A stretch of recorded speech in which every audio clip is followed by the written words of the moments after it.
C'est sur ce site pétrolier d'In Amenas que plus de 40 étrangers sont retenus en otage. Certains sont détenus sur la zone d'exploitation, parmi eux, selon nos informations, des Américains. Et plusieurs dizaines d'autres dans la zone d'hébergement voisine. Nous sommes en mesure de confirmer qu'un Français est retenu sur cette base de vie. Nous avons réussi à lui parler et il nous a raconté l'assaut au téléphone. Bien entendu, nous ne savons pas si son témoignage s'est fait sous la contrainte ou pas et nous avons choisi de n'en diffuser qu'un très court extrait. Ils ont attaqué les deux sites en même temps, ils sont rentrés à l'intérieur et une fois qu'il a fait jour, ils ont rassemblé tout le monde.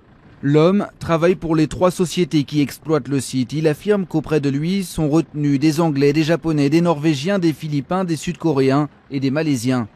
Selon lui, les ravisseurs sont lourdement armés. Ils ont contraint certains otages à enfiler des ceintures d'explosifs et ils menacent de faire sauter le site si l'armée algérienne, qui a pris position autour, intervient. Une intervention à laquelle le ministre de l'Intérieur algérien fait allusion. Il n'y a aucune autre possibilité pour les preneurs d'otages que soit de négocier la possibilité de sortir ou bien également les choses peuvent se traduire autrement s'ils persistent dans le maintien de leur position. Selon le Français pris en otage, ces ravisseurs appellent la France à tout faire pour empêcher cette intervention. À Paris, François Hollande ne se trompe pas sur les raisons de l'attaque. Tout cela n'est pas sans lien.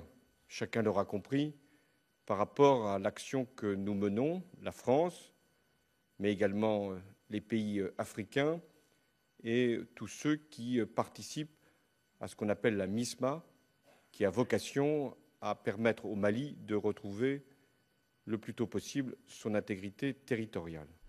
L'attaque a été menée sous les ordres directs d'un des émirs de la région, l'Algérien Mokhtar Belmokhtar.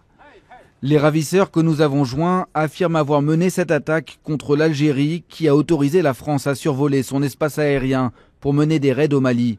Ils disent vouloir s'en prendre à tous les pays qui mènent des opérations contre ce qu'ils appellent l'Azawad islamique, c'est-à-dire le nord du Mali.